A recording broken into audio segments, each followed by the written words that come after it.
Hi guys, what's going on? Well, I'm in my new control center here. This is actually one of the bedrooms in the house, the front bedroom, which doubles as my spare bedroom, and then also now my office.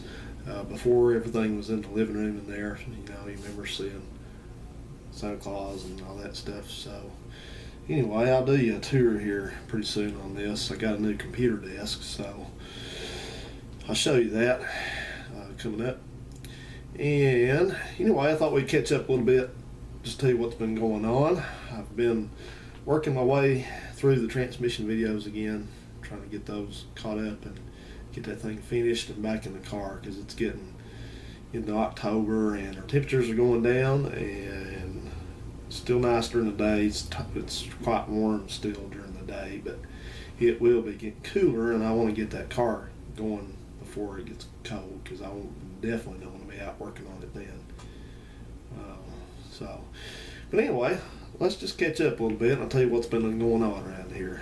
First of all, somebody asked about the Buick, how the Buick's doing. The Buick is doing fine. I drive that car periodically. I don't drive it a whole lot, but I drove it most of the week this past week to work and back, and put about 300 or 400 miles on it.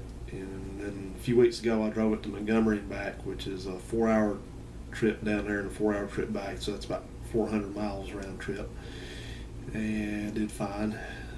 The only thing it needs the tires balanced, rotated balanced, and it's got a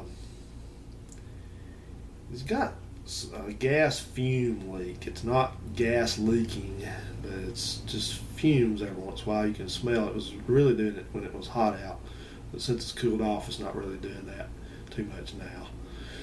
But it is it's doing something. So I've been under there and looked at it, and I don't see any split lines or anything like that. I'm afraid whatever it is going to be where the sending unit and all that, and the lines mount into the tank, it may have a split in the O-ring up there or something. So, you know, and that, I wouldn't be surprised if the lady that owned that car, if she'd had a fuel pump replaced in it, and whoever did it, whatever shop she took it to, was probably the same shop that did the other work, and they cut corners. I've seen some of their work already, and it's, you know, they bent one of the fuel lines the wrong way when they put the engine back together, I guess, after doing the lower intake gaskets, and that's just sloppy work, you know. So I wouldn't be surprised if that's what's going on with that. But that's about it for that car. It's been doing fine. The truck's doing good. The F-150, I've been driving it also, and there's not much to report on it either. I've put about 4,000 miles on it, and it runs fine. It is wearing the inside of the front tires a little bit, and I had to put a new tire on it. That was one was already really chewed up on the inside, and I can tell the other one is also doing that too. So I've got to get the jack under it and make sure, for one thing, that it does not have any worn out ball joints. And past that, I'm just going to have to take it in and get an alignment done and tell them it's wearing the inside of the tires out. And that seems to be a common thing on those trucks. I don't know why it would be, but it seems to be pretty common. So we'll deal with that coming up. And it needs a couple rear rotors replaced, and the drive shaft is a little bit out of balance at about 70 miles an hour. Again, those are common things with those trucks. It's nothing unusual, nothing surprising. It uses a little bit of oil. It's not bad. It's using probably about a quart every 2,500 miles. So 262,000 miles on it, I'm not worried about it. So anyway, and I'm putting up the Q45 for sale pretty soon. I think you know, they're a good car, but I think I've just had those as long as I wanted to have them. There's nothing wrong with them. It's nothing wrong with that car. It's just that it's a nice car. It's just not really, in the end, it's just not really the kind of car I like, I guess. You know, I've kind of vacillated between a large car and a small car, and I think what I like to drive daily is more like a small car if I'm going to drive a car. So we'll probably put it up for sale soon and get it into the hands of a new owner. So anyway, past that, we've had some interesting developments here in the neighborhood. Sad to say, my neighbor here, Lyle, you know who Lyle is, he lost his wife a week ago tomorrow, which is Sunday, about a week ago. And I feel bad about that because, you know, in some other videos I kind of said some things that were not really, I don't really know her. And I just kind of, you know, I just kind of made a little bit light of the fact that she stayed in the house and didn't ever come out and didn't ever do anything. And I just, you know, I don't think I was mean to her, but I just was not very nice. And I feel bad about that because she's gone now, and she, well, it's nothing he did. It's nothing bad like something Lyle did to her. It's nothing, but she passed away, either accidentally or on purpose. Let's just put it that way. So that went on, and you know, I've lost people in my family also, and this is not a fun time. It's not a fun thing to do. And I'm kind of, you know, Lyle's a pretty nice dude, and I don't hang out with him or anything like that because they drink a lot, and I don't drink, and I just don't want to be around that. But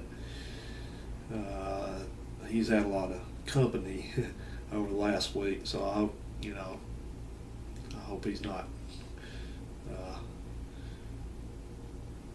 going down the wrong road. Let's just put it that way. So anyway, that's went on, and so Sunday, a week ago on Sunday, it was just chaos out here. You know, they had the ambulance and the fire and rescue, and people that I didn't know who they were, and family from them and stuff, and just police was out here, and you know, they're stringing down the road in front of my house, and I don't know for sure if somebody called my landlord or whatever and told them falsely that it was something in my house going on. It wasn't, but my landlords are real cool people. I never have problems with them. Hopefully they don't have problems with me. I try not to cause problems.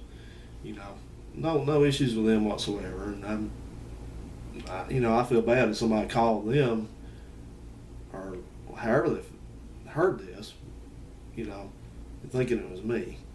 You know, so they asked me what was going on at my house, and I said, there's nothing going on in my house. It wasn't my house. It was over here. And you know, without saying too much about it, I don't know how that happened, but I guess somebody here has got a direct line to them, and that's fine. If they want to report whatever goes on, that's or anything going on. I'm a real quiet person. I don't have parties going on. I don't drink. I don't have people staying over. You know, ain't loud music playing. I just don't do any of that shit. I'm just probably on the criteria of attendance. I think I'm probably way up near the top. You know, I pay my rent on time all the time. So, you know, it just irritates me that somebody goes out of their way to say something that's not even true. That's, you know, I mean, how stupid can you be when you see somebody's house and there's police and a stretcher and finally the hearse carrying a body out of that house over there? Why in the hell would you say it's this house? Just, unless you're just stirring shit up, you know. So my landlord, you know, obviously he said, well, that report was erroneous. And I'm thinking, yeah, it was erroneous. It wasn't my house. So anyway, I've been, since I guess I still have, after all this time I've lived here, I still have a neighborhood monitor monitoring my house for the good of the neighborhood, I guess. I've been out landscaping and mowing and trimming and weeding, and I've even painted the mailbox, washed the cars, so done all that, you know, just, and I'm guarantee you that won't be reported. You gotta understand something. When you're trying to annoy somebody or make their life difficult, you only report potentially bad things. You don't report good things. So that's the way that works. Always remember that. If you're going to nag somebody, it's only pick out the bad things. disregard the good things. So that won't be, you know. Anyway, that's enough of that. I don't want to go off on a tangent there on that. But anyway, things are, I guess, we're getting back to normal. I bought a new cell phone. I upgraded my phone. I only upgrade my phone when something good comes up under $100, because I'm on Straight Talk and I have to buy my own phone. So I'm not in one of these plans where the phone's complimentary.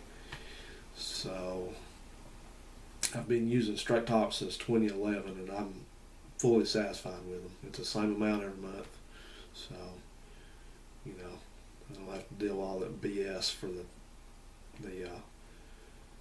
contracts. So anyway, the phone I had was I've got it right here. In fact, I'm going to do a video pretty soon, at some point pretty soon, on all my cell phones I've had. I usually, you know, I'm not one of these cell phone addicts where I have to get one every few months or so, and I don't break them, I don't wear them out, blah blah. But this is a Moto E. This is a Motorola Moto E, and these came out a couple years ago, and they're under $100. They're like $99, $98, whatever. And so before that, I had a flip phone, which I still use as my alarm clock. But anyway, I had that flip phone and I used it, and I thought it was screwing up on me, because it got where it acted like it wasn't, the screen wouldn't come on when I flipped it open. But be that as it may. Anyway, so I had this thing, and it's a smartphone, but it's only a 3G. It's a very basic phone. It didn't have a rear camera or a front camera, whatever the hell it is. It only had one camera, and so, but it did the job. You know, it did pretty good. So I think that's about a 4-inch screen. It's a Gorilla Glass screen. So it did the job. It did okay. So I kept it. I've had it about 2 years, and I was looking around for another phone, and Samsung, they had a Galaxy, which was not the newest Galaxy. It sure as hell ain't the one that's catching on fire. I think that's a notebook actually. But how many times am I gonna do that? Y'all like that? What I'm doing here with this. But this phone did fine the whole time. But I was looking around for another phone, and I saw that Samsung, but it was $179, which that's way over what I want to pay for a new phone. So I just held my fire on that. And then the guy I work with, he told me a while back that he got a new phone. He was on Straight Talk also, and he got an LG Premier LTE. It's a 4G phone, and it's got a much larger screen. It's like a 5-inch, 5.3 something. You can look it up if you want to, but it's a big phone. It's in the kitchen. I don't feel like going and getting it right now, but anyway, it's like any time you upgrade your phone, you realize how much nicer the new phone is. But anyway, so I've had it since yesterday, and it seems to be doing well. It's got 2 cameras on it. It's got a flash. This one didn't have a flash. It's got a little bit more stuff on it, so I'll probably keep it hopefully for a couple of years, if I last a couple of years. And then by that time they'll have a much better one for under $100, and I'll buy that. Anyway, and I was looking here at this camera. I bought a used camera. And this is the heaviest camera I've ever seen in my life. But this is you see this? This is let me read it to you. A JVC. The heck is the model number on it? Well, it's got one on it somewhere. Let me see here. Okay, this is a JVC GR-DA30U, and this is a mini DVD video camera. It's got a little sliding screen thing on the back of it, and it's in pretty good shape, looks like. Like I said though, it's heavy as can be. Man, this thing is huge. But it looks like it's all there. It's got a battery in it. It did not come with a charger. So I'm going to order a charger off eBay, I guess, or Amazon. I think Amazon's got them real cheap. So I'm going to order a charger for it and see if I can start using it. It should work fine. So I have to learn about it. And if it works okay, I guess I'll join the ranks of people that have to change their batteries in camcorders, because that one, you don't change the battery, you just charge it up.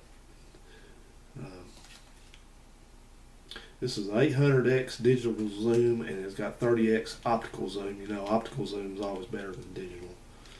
But anyway, I've never had one of those mini DV players, cameras, but I gave $9.99 plus tax for it, and I got this at America's thrift store in Chattanooga. By about 2-3 weeks ago, I was out of town for work, and so I got done a little bit early, and I made a pilgrimage around to a whole bunch of thrift stores to see what I could come up with, and that was it. For going to 8 or 9 thrift stores, I only found one thing worth having. But yeah, the thing weighs a ton. So anyway, I guess that's about it. And speaking of the batteries, that one's running down kind of low. So I got a couple more short videos to do here, and then but yeah, I get these uploaded. So thanks everybody for watching, and good to see you again. So we'll talk to you on another video later. See ya.